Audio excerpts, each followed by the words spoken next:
All right. I think we should be live. It might take a minute to load, so I'm just going to BS for just a minute. Remember to like, comment, subscribe, because I have been told to say that at the beginning of my videos now. But I am here with the Dungeon Delver, Bill. If you know who I am, I'm guessing you know who the Dungeon Delver is. So Bill, if you would like to, for the one guy who does not know who you are, please introduce yourself. Well, first of all, Harmony, I just want to say that I am a 100. I'm very pleased to be here. Thank you very much for having me. Anyway, my name is Bill Sylvie, and I'm the guy in the Dungeon Delver costume who runs around on the internet promoting first edition Advanced Dungeons and Dragons and other classic tabletop RPGs. You can find me on YouTube at the Dungeon Delver. You can find me over on Twitter at _Dungeon Delver. And if you want to follow me on Facebook, then I'm Bill Sylvie on Facebook. So that's where I am. So is that a 91 or a 19 on the on your pleased chart? Oh no. That according to DD Dice, that was a 100. And if we're using the first edition, yes. No, 0 is 100. Well, they have the screwy kind of dice, but if we are using first edition AD&D reaction tables, that is an enthusiastic welcoming. So lovely. But we would have accounted for your awesome charisma even if it had been low. At the very worst, it would have been general agreement with. Good. I'm glad to hear it. So I need to ask a huge favor of you, Bill. Okay. There have been some wild rumors about me floating around right now, and I need you to help me dispel them. You have met me in real life, unlike most people on YouTube. That is correct. We have met a couple times in real life, and I actually have a picture to prove this. And I just need you to confirm for me that this picture was in no way staged, or we didn't use any perspective tricks, because oh gosh, how do I get this up? Add to stream. There we go. Yeah, no, I found it in the Boomer. All right, see, this is us, right? Okay. You see how much bigger you are than me. That is, yes, I'm quite small. Yes. Right. So the rumors. Go ahead. No, I was just going to point out, first of all, let's roll on the rumor table. A16, that indicates true. Yes, if anyone out there is laboring under the idea that she is one of the Nephilim, that would make me a Titan. And while I am, in fact, 6'4", I am no Titan. So yes, that is actually to scale. That is not Photoshop trickery, and I'm not doing hover hands. I just want to point that out. So, you know, I'm a good old touchy-feely Southern boy. So yes, that is actually to scale. The force perspective of the fact that I'm sitting, and Ginger, you've been in my studio before. You know my wide angle camera setup, so it might look like I'm a wee little man and she's a great huge giant lady, but that ain't the case. Look at the picture; it's right there in black and white, or in 24-bit color, as you may. But I have to say that's my favorite rumor about me that has been started this past week. So if James, who started it, is watching, I have been endlessly entertained by this rumor that I am secretly a giant. However, it is not entirely true. In fact, it's not true at all. No, it is not. No, as you can confirm. And yeah, so Bill, I will say your studio is really small. Like, I thought it was going to be so much bigger, but man. Everybody says that, and then when I do camera pan-arounds, they're like, dear God, you know, so this is so cramped. I have to step out of the room to change my mind. It's, you know, it's so cramped in here. My dog has to wag his tail up and down. It's a small studio, but it looks, it is a panoramic lens, and the fact that I sit far away from it lends the idea that, oh, those bookcases must go for miles. It's 8 feet that way. It's 8 feet that way, and like 6 feet that way. Hopefully you'll get enough super chats on your coming streams that you can afford to expand the space with some galvanized square steel. And no, I'm sorry. I've been. Oh, that's okay. It's a really dumb reference, right? Anyway, to the actual meat of what I wanted to talk about. Now that this is out of the way, so you play a bunch of AD&D online. Yes. And that's kind of a strange thing to me, because it seems like most of the online games nowadays are 5e or at least newer editions or newer games that have some actual software support, whereas AD&D doesn't really seem to have that. It's mostly people, if I understand correctly, it's people on webcams getting their stuff out of physical books for the most part in PDFs. So my question for you is, how do you run your games sticking to these old school principles while having like not really the magic of face-to-face? And how do you keep your games with the old school vibe? So that's two very kind of different questions, I think, and I'll do my best to answer those. As far as running AD&D, AD&D is more than just a rule set. It's a vibe. It's a verb. It's a verve. It's something that kind of indescribable. There's a feel to it, It's like blues music. You can read the chords off of a tablature, but you've got to feel what you're playing, And I don't want to go down Analogy Avenue. We'll be stuck in traffic all night long. But as far as bringing it, I bring the same sensibilities to an online game that I do to an in-person game, a face-to-face game, and that is heads up play. You're not worrying about your character sheet, because really there's not much to worry about on your character sheet. You're listening. If we're using miniatures, or in the case of online, a virtual tabletop, you're watching that, but you're listening and you're interacting with people around you. And there's actually a bit more ease to it online, because, passing a note is popping up in a DM window and sending it to someone. Or if I want to take somebody away for a minute, like, believe it or not, I used to host 8 people in my studio space before it was a studio space, but it was the same table and we'd cram chairs around it.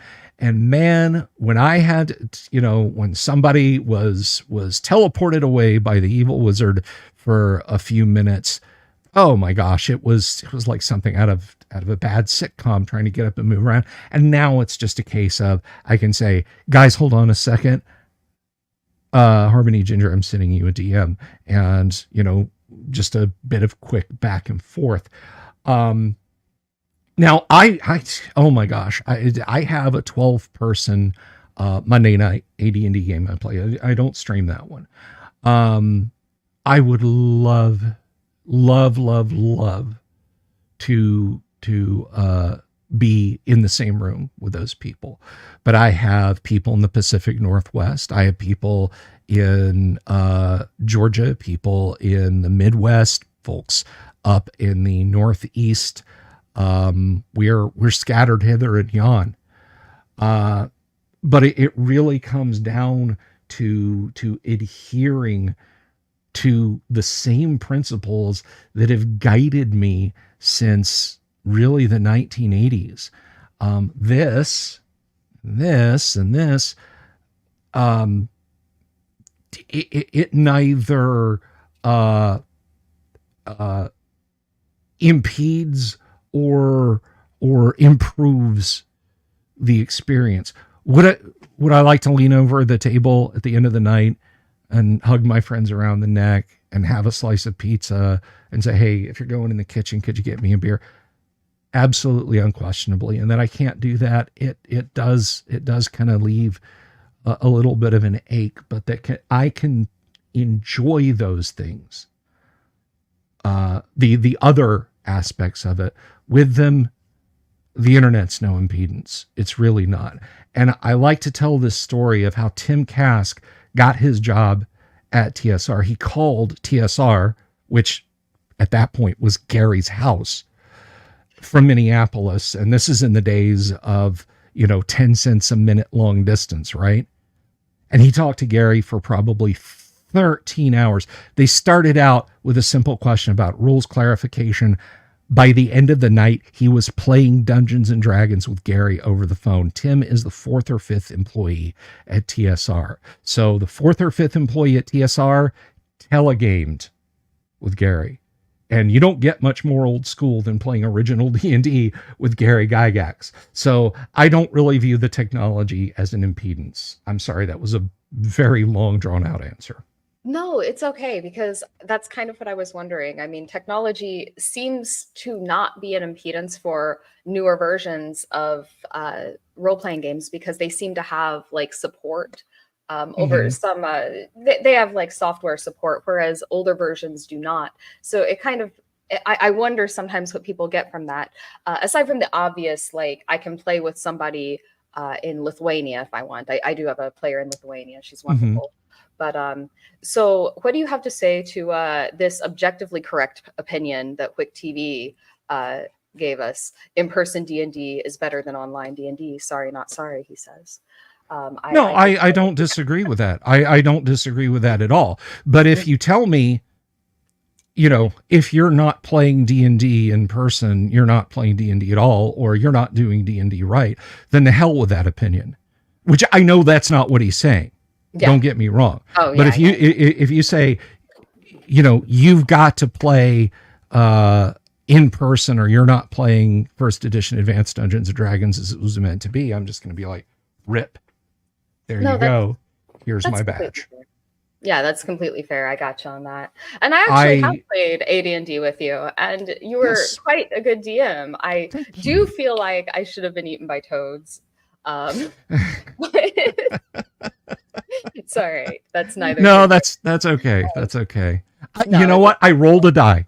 I said on a 1, 2, or 3, the toads eat your character. On a 4, 5, or 6, they don't. I rolled a 4. Oh, well, that's nice. That's good to know. I'm glad you didn't just hand me the win, because I was a little bit worried. I did not. Oh, no. So I have a very serious question for you. Okay. Who's the better player, Tim Imholt or Yang Zhao?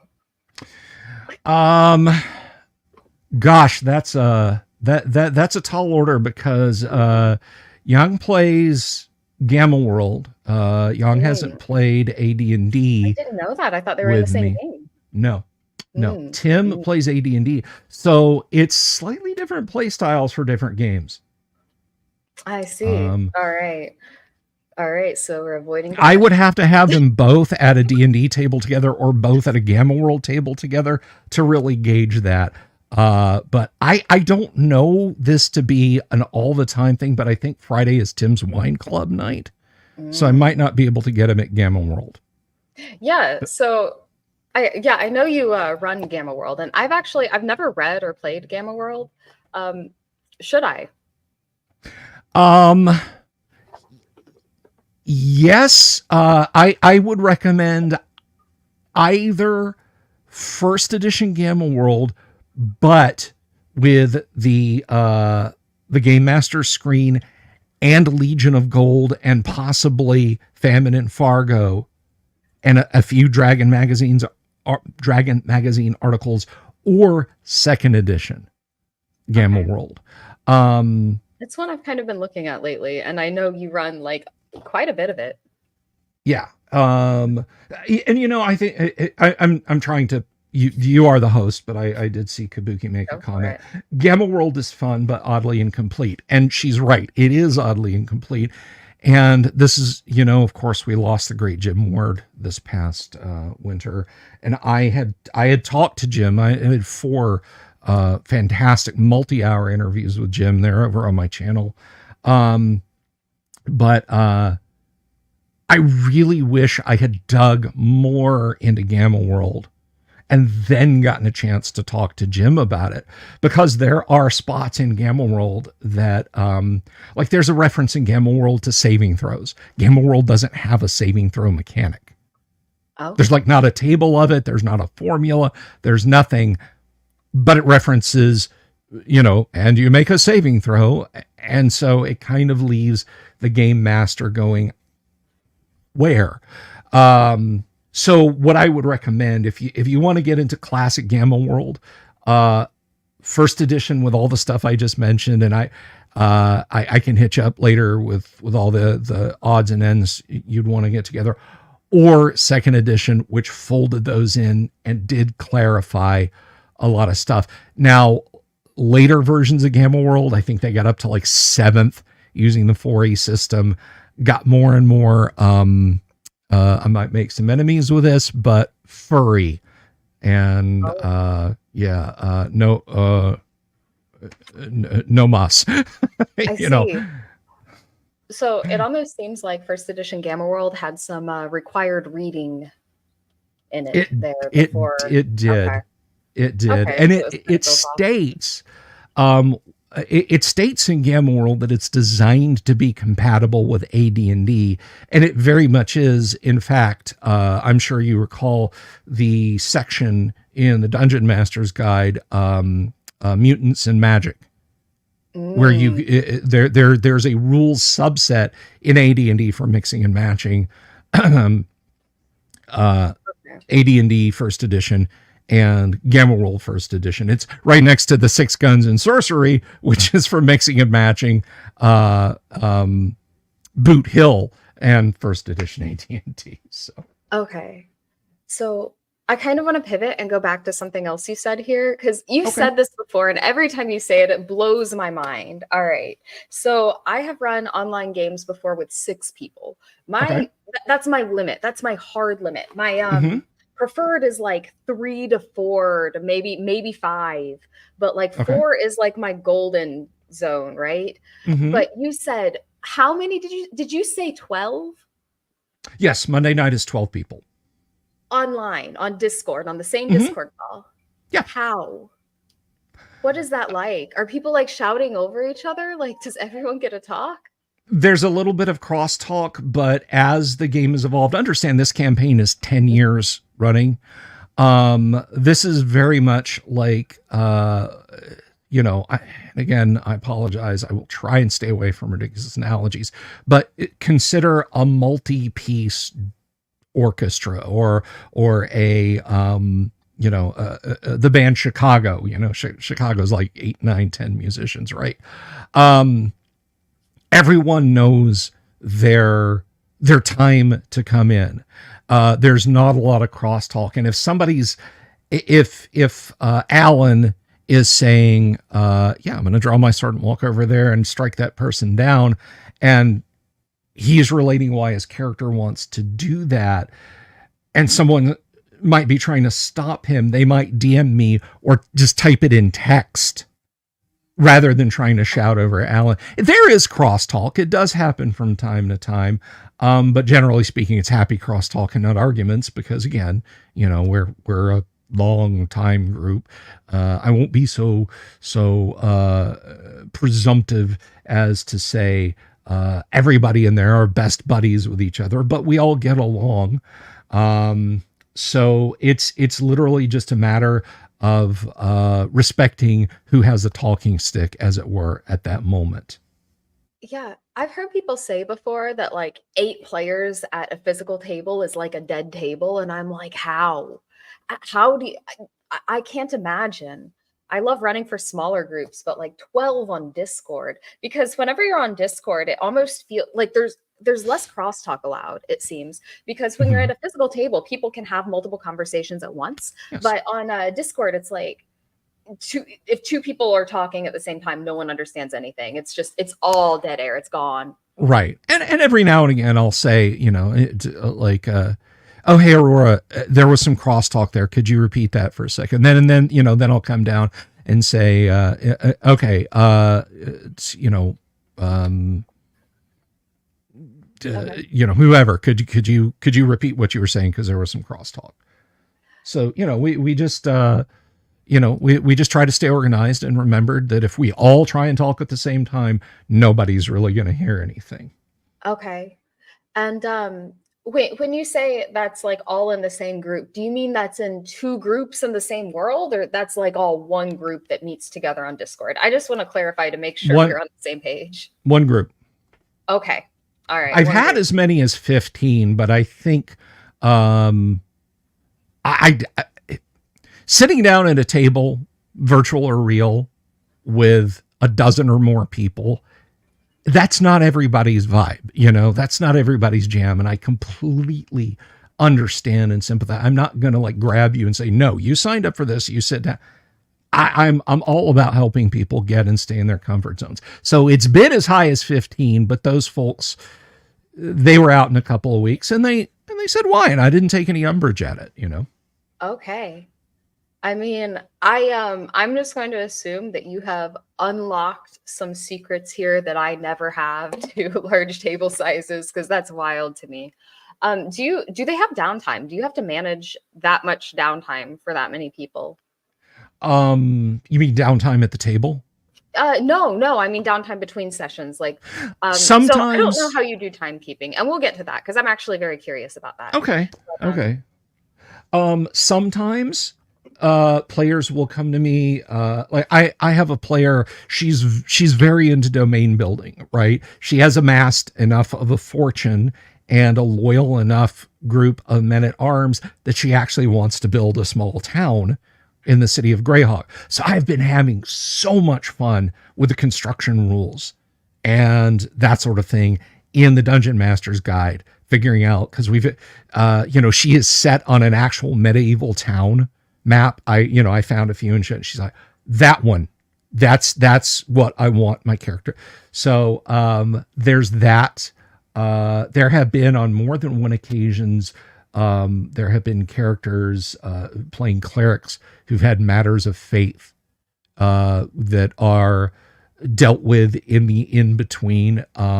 Sometimes Mark's dwarf Grindel, he always gets a tattoo for whatever epic monster he slays. He says, his character gets a tattoo, and sometimes he'll ping me on Discord and be like, oh, my character is gonna go in the city of Greyhawk and so hey, let's roll some random encounters and have some fun with it. Okay.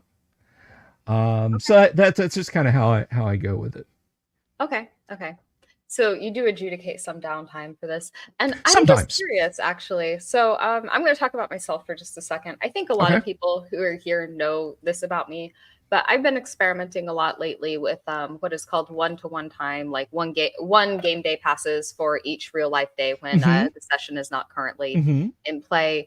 And I know you had been commenting on some of that, and we'd actually talked about that on your show. We kind of went through what that means and what that doesn't mean. And you sounded quite inspired by that to some degree. And you were mentioning a scenario, I believe it was against the Giants.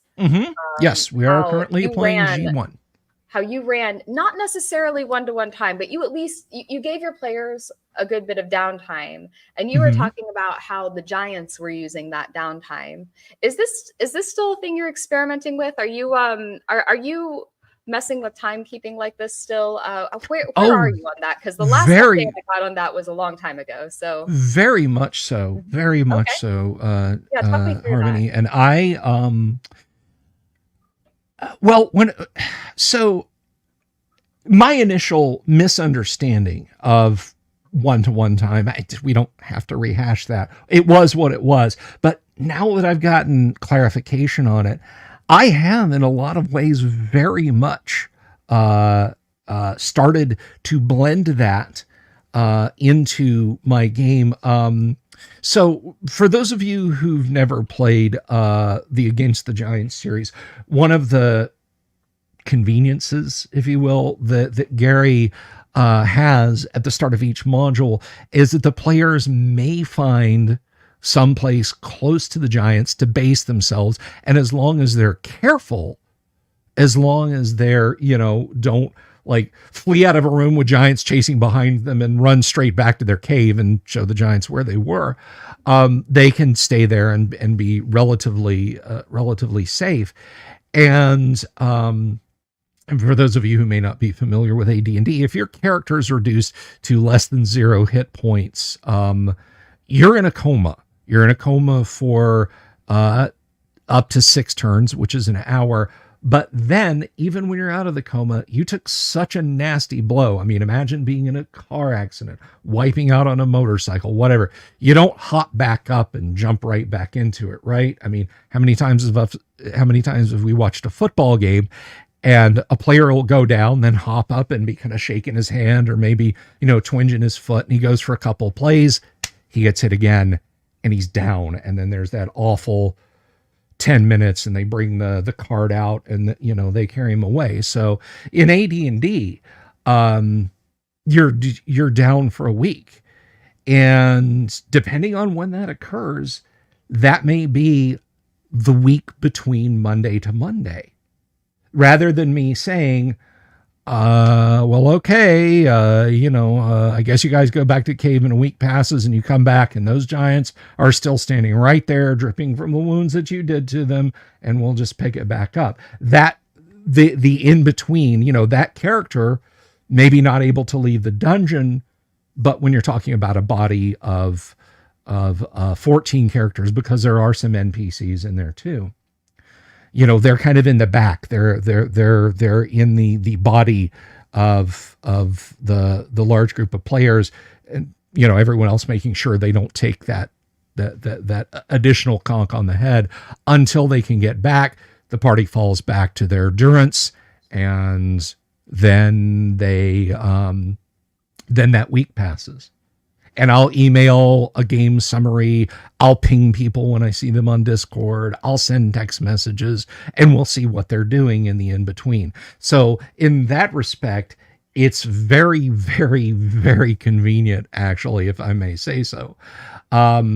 With that said, we do have the Tuesday night game, and sometimes that game will end on a good old-fashioned cliffhanger. All right, we kick in the door. 2 hill giants leap up with their clubs. It's 11 o'clock Eastern. That's where we're gonna call it for the night, guys. So it's a situational thing. Mm-hmm. If that answers your question. Yeah, it does. I was kind of wondering, because you seemed a little bit excited about experimenting with it, but it sounds like you're giving your players downtime, and when your players get downtime, the bad guys also get downtime. Yes, very much so.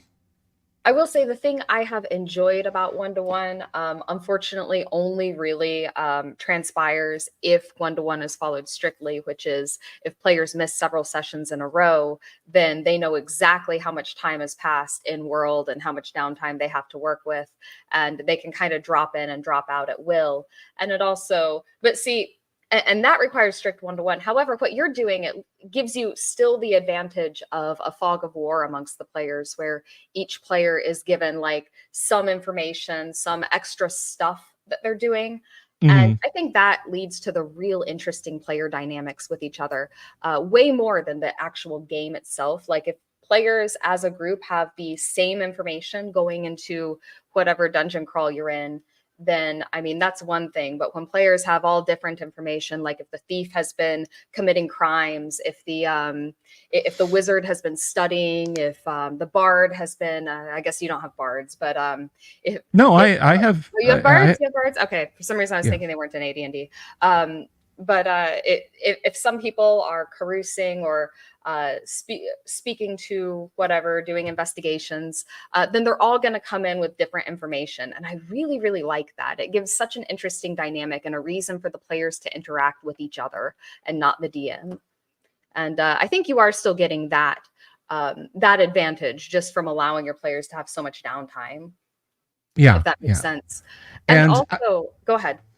No, I was just going to say, in the case of Against the Giants, spoiler alert for those of you who may not know, the drow, which are now, I mean, they're common street folk in D&D now, but back in 1978 when these modules were first released, I mean, Gary had only hinted at the possible existence of dark elves in the monster manual.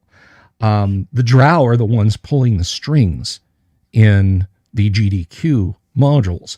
They're not just letting their proxies, the giants, go down without a fight. And so the party now, the Monday night group, is finding themselves faced with the idea of, okay, the whole, oh, well, we cast one magic missile on a character, took 2 hit points, we'll just fall back and rest up overnight and come back. That's not a realistic way to conduct their offensive against the giants. They've got to make hard decisions now about, okay, we've got 4 Cure Light Wound spells amongst all of the party's clerics, and everybody's pretty dinged up. But if we pull back, they could come in strong and reinforce, and then all of our gains are lost. So it has been watching them grow. It's not anything I'm doing as a DM, but watching them grow has been a real pip. Yeah. So, and that's one thing. First of all, I'm not worried about spoiling modules that have been out for 30 plus years. So you can say what you want about that. If you haven't read it by now, I'm sorry, guys. But also, that's one thing. It's a hard sell for like a bunch of downtime on newer versions of the game, because people are like, why? I can rest and I'm full. I'm good. All my wounds are healed. But in AD&D, you heal, what, 1 hit point a night? Yes, when you're in optimal conditions. A camp on the ground under the stars is not optimal conditions. I will deem that the party having 2 NPC rangers and 1 PC ranger are smart enough to keep their cave sanitary and warm and dry. So they get the inn benefit. You gained a hit point. Well, I did spend last night at a comfort inn. Right. And you have to make those assumptions in downtime that the party is smart enough to do certain things and isn't just going to ragdoll, right? I mean, I feel like that should be obvious, but it's something I've had to explain to people when they ask me about downtime before, because some people are like, well, what if someone comes and kills them while they're gone? But like, well, they're going to fight back. Like, we make basic assumptions that they're going to react like people who have intelligence and not like they're not just going to fall over and die. But yeah, no, that was a tangent on something else. But it seems like people are kind of split on this in the chat. I'm reading. I know you've probably been looking at it too. You are down here in this monitor, so I promise you, I'm trying to look you in the face and look you in the face. So it's like I don't have like a teleprompter over there. I can see you in. So I'm looking you in the face, but I'm looking at you. So I just got attacked by a cat, and somebody here is who was it? Pounce Cleveland's plugging the Joy of Wargaming solo AD&D campaign for an example of one-to-one time and practice. That would probably be a good one to look at. I haven't looked at that, but I've heard some very good things about his channel.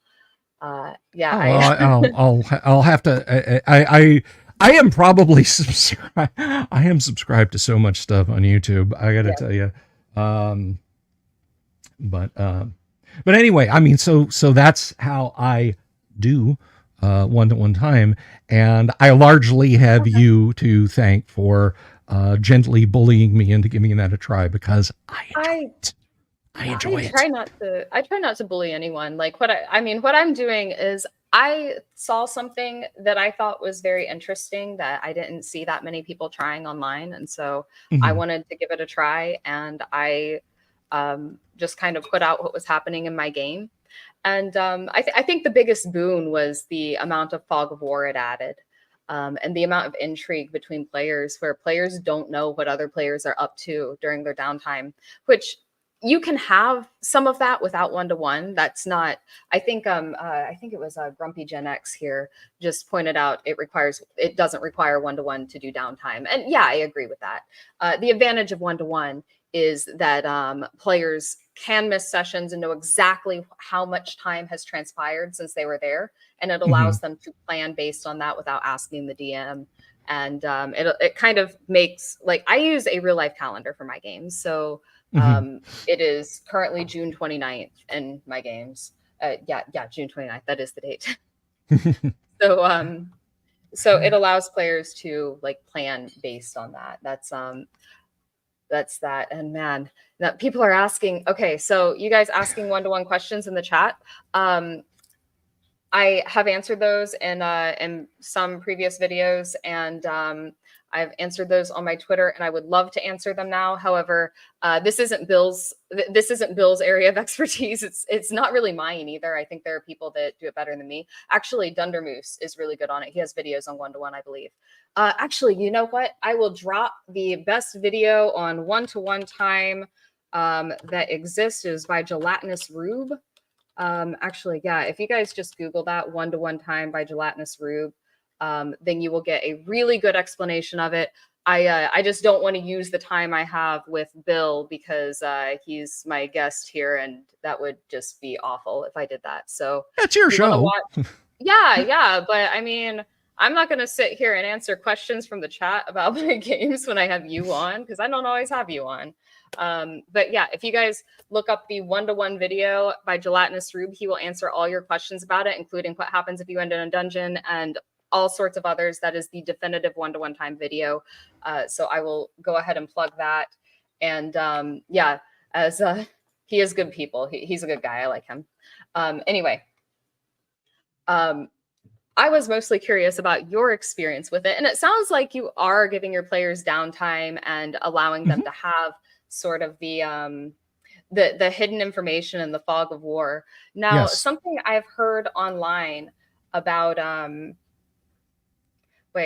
something I've heard online that I'm kind of seeing transpire in my game is giving the players that much fog of war and that much freedom to do what they want kind of necessarily eventually is going to lead to some sort of PvP clash at some point. And I'm not sure if I agree with that, but that's something I've been hearing. Have you seen any of this in your game? Have you seen any of this fog of war kind of creep in and make the players a little more suspicious of each other?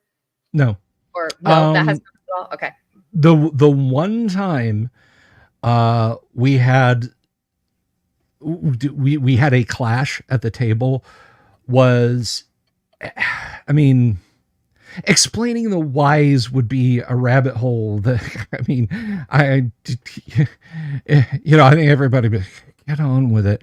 It had to do with a player who I knew was neutral evil, revealing themselves to the party as neutral evil, and the party had 2 paladins in it.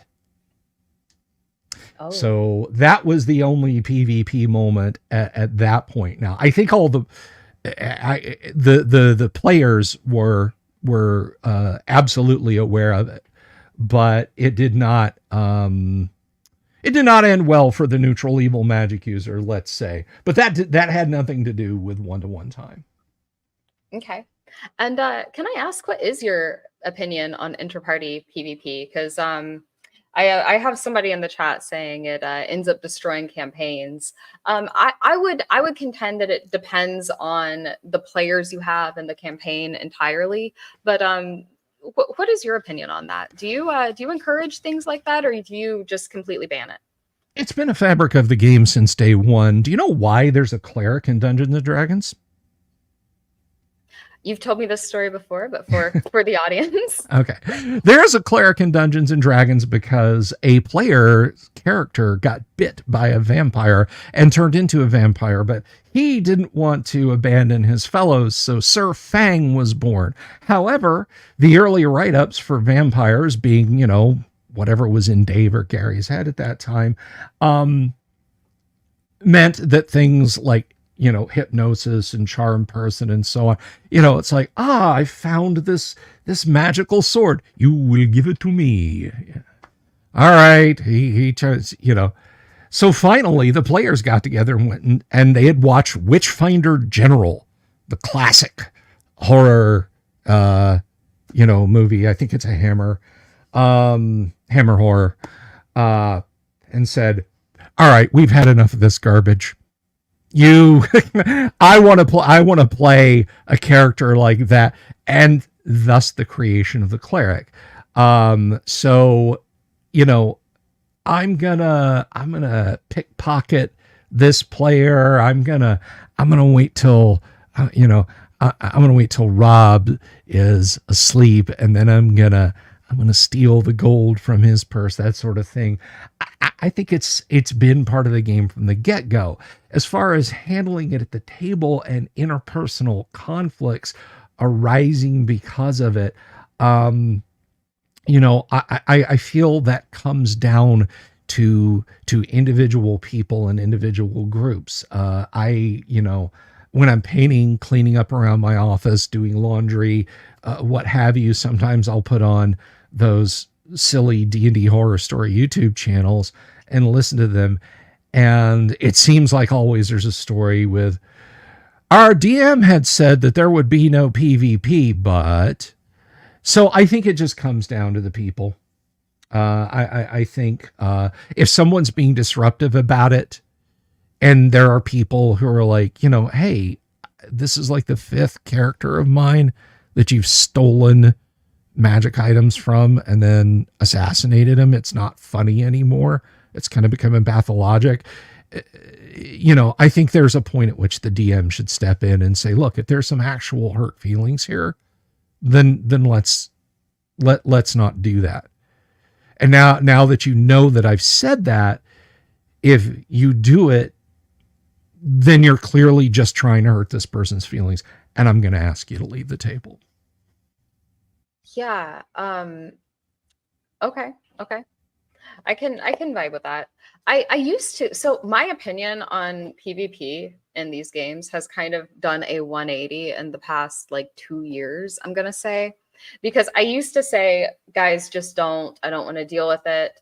I don't want people to get salty over this. It's not really my thing. And I kind of told people, just behave yourselves. But now I run multiple parties in the same world. So I have told them now, all right, look, if you guys clear a dungeon and you want to leave a glyph of warding for the next group there, be my guest, but don't cry when someone sends an assassin after you. Just, be an adult, send one back. And that's kind of my PvP rule now. I think that's fair. Which, I mean, for me, like in the same group, it kind of gets it can get a little bit much, but like when you're talking about between parties, like in different parties, like intra-party, intra-party, I think is the right word. But when you're talking about between parties, it can get fun because like they can do things to each other that I won't think to do to them. Like there's so much worse to each other than I would be. So I mean, that's kind of where I've landed on it. I'm not going to be as clever to my players as what they can do to each other. And I don't know. It hasn't resulted yet in anything catastrophic, but that remains to be seen. It always could still. I am reminded of this great historical event where I believe it was Yugoslavia. Stalin kept sending assassins after Tito, and they kept getting caught and imprisoned or killed. And finally, he sent a telegram to Moscow that says, if you do not stop sending assassins to kill me, I shall send one to Moscow. No more assassins were dispatched after Tito. I have a question for you that's just completely on another subject. I just want to make sure, is it okay if I ask you something personal using no names here? It was something asked in chat that that you may have seen. I am vaguely aware of the situation. your family had like an issue. Is everyone doing okay now after the house issues? Somebody asked that in chat. You can say this is personal and don't want to answer it. Yeah, this FNGM. If you follow me on Twitter, if you ping me over on Twitter, I'll answer it there. Okay. That's something you don't want to answer on stream. I got it. My bad. Sure. I went a little bit too far there, I guess. It was just something that came up in chat that I will say for those concerned, and I do leave the link to the GoFundMe up there.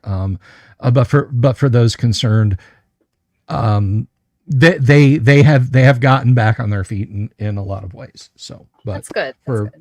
More details, hit me up later. Glad to hear it. Right. Sorry, it just came up, and I'm like, whoa, maybe we ought to ask about this. But yeah.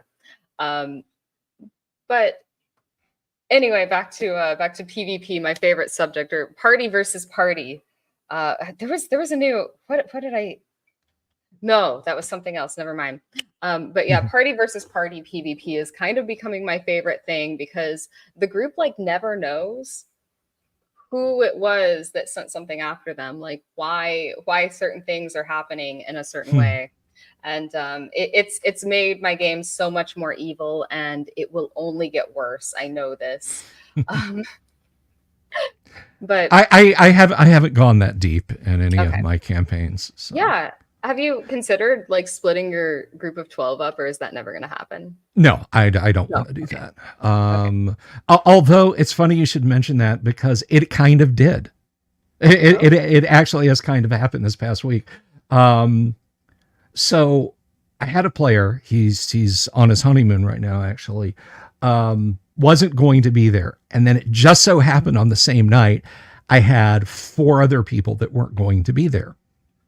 And now you might think, well, Bill, 12 people and 5 of them that can't be there, you still have plenty of people to play an AD&D game. And of course I do, but I have tried before to NPC a large chunk of the party and the monsters. And what happens when I do that is it winds up being, I'm rolling dice for a full 2 to 3/5 of the evening. And the players are getting to do very little because I'm like, okay, I'm rolling dice now for Aurora's character. I'm rolling dice now for Dan's character, just, and then the monsters that are attacking them, and then so on and so on, et cetera, et cetera. So what I'm sorry, go ahead. No, I just want to clarify here. In your 12-person group, you NPC them when they don't show up. Did I understand that right? I had when we've done flex time, I think you call it. Okay. And it's in the middle of a dungeon. Well, yeah, most of the time I will tell the players at the table and the player who's not there, because again, it's 12 people. If it's one person, 2 people, they'll guard the rear and they're strangely silent, and I don't do a lot of dice rolling for them. Okay. And, there's not a lot of interplay. It's like, well, we've decided to leave the dungeon, or we're going to give the +1 dagger to this guy. And, they grunt their assent and we just kind of continue on. But, in this case, this happened Monday night. It just so happened that the player who's out on his honeymoon, took a lot of damage. Hill giants throwing rocks, and he dropped down unconscious. So I said, okay, here's what's going to happen. The players who aren't here, which are themselves an adventuring, but like you could take them, uninstall them from my group and send them to another DM and have like a complete 7th level AD&D party right there. Said, we're going to carry Shadow Flicker out. We'll just form a flying wedge and get out of here. The rest of you guys keep the pressure on the giants. And so that's what they've done. But as it happened, the party remaining in the dungeon has had to flee from waves of bugbears coming out of their holdings in the dungeon underneath the steading. and they've fallen back. So now next week, Monday, I don't know if our honeymooner is going to be back, but for sure the other players are going to be back. They're going to have a decision to make. Are they going to take him to the hideout and then get back to the steading as quickly as possible and try and link back up with the party, which could be tactically great, because if the bugbears and the giants keep their pressure on the party, now it's hammer and anvil, so it's gonna be interesting. Man, I gotta tell you, I have a lot of questions coming from chat right now about DMing with 12 people. So do you mind if I inundate you with questions about that? Ask away. It seems to be what people are interested in here, which I am too. I can't imagine. Somebody asked, and I can't even find the question now. How much does each player contribute here in a 12-person group? I think it was Rune here. Please ask what the contribution percentage on a 12-person group is. Do you have like a caller here, or do you have multiple callers? No, contribution from half? No. I go down the line, and each player contributes as much or as little as they want, and they're very conscientious about, we have a limited amount of time and a lot of people. I don't look at it as percentages. I look at it as a group of friends having fun. Sure. Okay. And another one, the Wiley Williamson asked, have you considered an assistant DM to help with the logistics of this, or you got it by yourself? I am largely fortunate in that many of the people at the table are well versed in AD&D, and there are times when things just go out of my head, and I'll say, "Oh, the casting time on this is," and Alan Grohe, who's an absolutely fantastic guy and a great DM, will say, "Casting time's 3 segments on that bill," and I roll with it. So. We all lift each other up, it's a good group, and some are less versed in AD&D, and that's fine. So I guess in a way I kind of have an assistance when I need it. I hope that's a good answer to your question. Okay. In some ways it is. I mean, they're saying here that you're a very technical guy, which I've seen it. I've played in at least a one shot with you. Like I said, I got eaten. I hope we can again. Yeah, that would be great. I really want a consistent AD&D group here. That would be amazing. Yeah. But yeah, so I kind of want to talk about our game now, because that was really fun. Okay, fair enough. Yeah, no, we saved a princess. Was she I think she was the daughter of the town. She was the daughter of a town shopkeep. If I remember right, it was from I can't remember what they were. They were darklings or something. Were they darklings? I don't remember what they were, but they were from fairies or something. Cobbler. Okay. They were. I was using the Dark Creeper from the Fiend Folio. Oh, okay. And so yeah, the Ice is correct, Cobbler. Yeah. But yeah, I was using the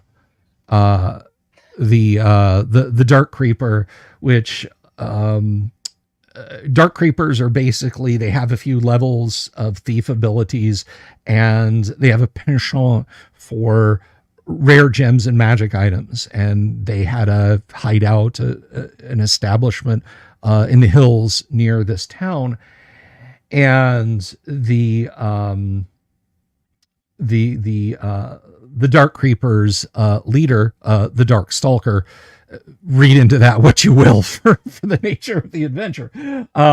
He decided that the rarest gem of all was the daughter of the cobbler in the town, so he sent his minions to spirit her away, and hopefully he could ply her with his charms to stay in his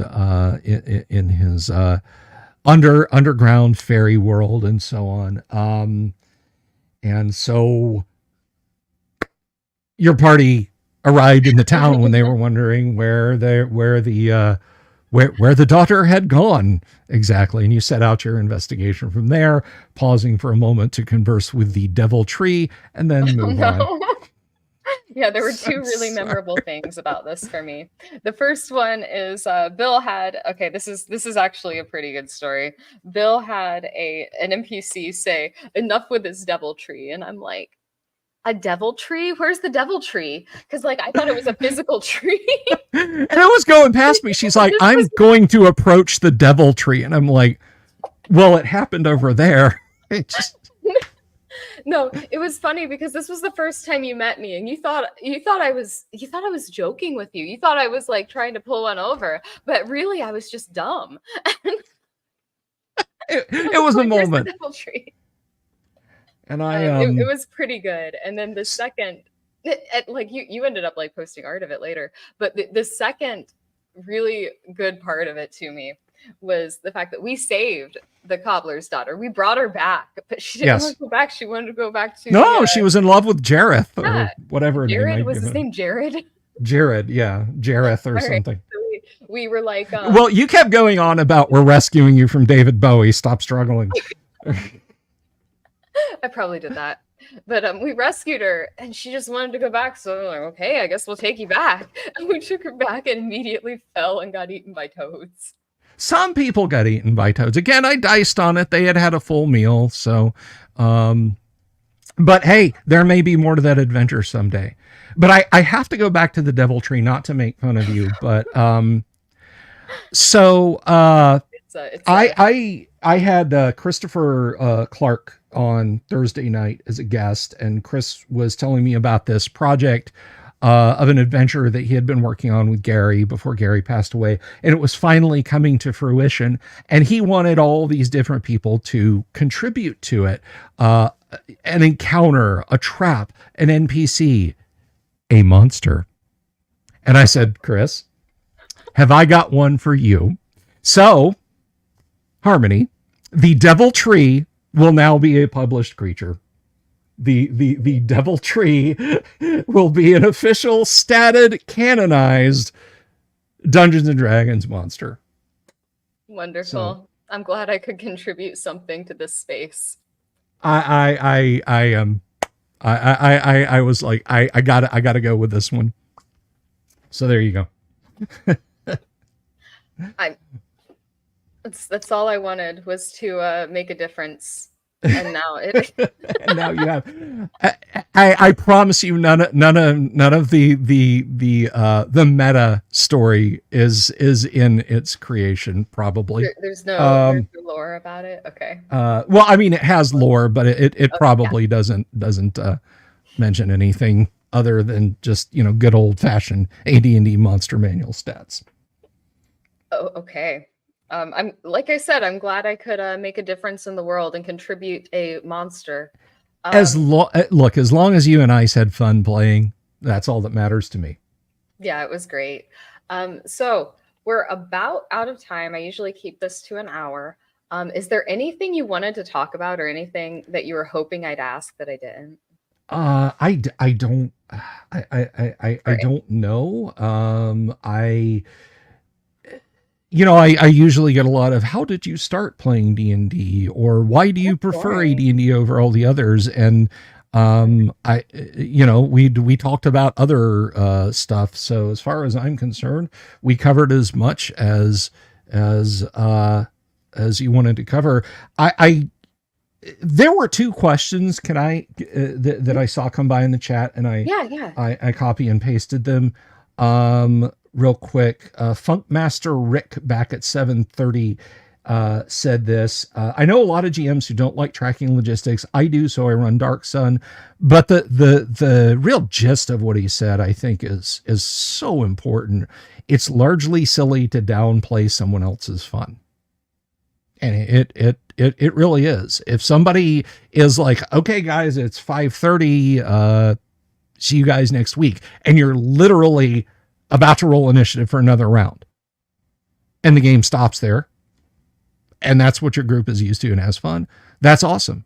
If you want to do a full operational game with one-to-one time or whatever, or some mix in between the two extremes, that's absolutely fine. Funkmaster, you're 100% correct. It is largely silly to downplay someone else's fun. And the other thing, William Robinson asked, I don't know if this question was directed at me, so it may be a little bit laggy, and I know you want to keep this to a reasonable viewing time. So I don't know if he is still there or if we'll get, but I don't know if this was directed at me. And it's, do you have tips on helping players create voices, either third person or first? So I will assume that was directed at me and not someone else in the chat or Harmony. And I will say, you know, a lot of what you can do is think about where your character came from and the life experiences they've had, and you know, what race they are in the game, and how that might have shaped them and that sort of thing, and use that as a starting point and go from there. That would be that would be my my answer to your question if it was aimed at me, William Robinson. I assume it was. You're the guest. I'm here most weeks. All right. And was there another, or were those two? No, that was that was the two. Because there were a lot of chat questions, and I really wish I could address them all. I should have super chats enabled very soon. This probably will push me over the top. Right. Well, I will be back tomorrow night, guys, at 6 p.m. Eastern time. I will be speaking to this FNGM. He will be here with me. And yeah, I'm excited. I've never spoken to him before. And I interact with him on Twitter. We have fun. Yeah, I do too. He's a real nice guy. But anyway, I will be speaking to him tomorrow night, 6 p.m. Eastern time. And Bill, do you have any last words before we leave for the evening? Advanced Dungeons and Dragons First Edition is where the black magic is. It is like Black Sabbath or Led Zeppelin. It borrows and drips and drabs in some place whole swaths from other places, but it blends them into a satisfying whole. It is the Dungeons and Dragons that has assassins and poisons and drow elves and chaotic evil wizards. It is the Dungeons and Dragons that's written in High Gygaxian. It's the D&D that dares you to take a bite of the apple and see eternity. It's the D&D where Gary told us half-orcs are fecund and sent us looking for the Webster's Dictionary to find out what fecund meant. It is where the black magic is and always will be. That was beautiful. Thank you for those words of wisdom.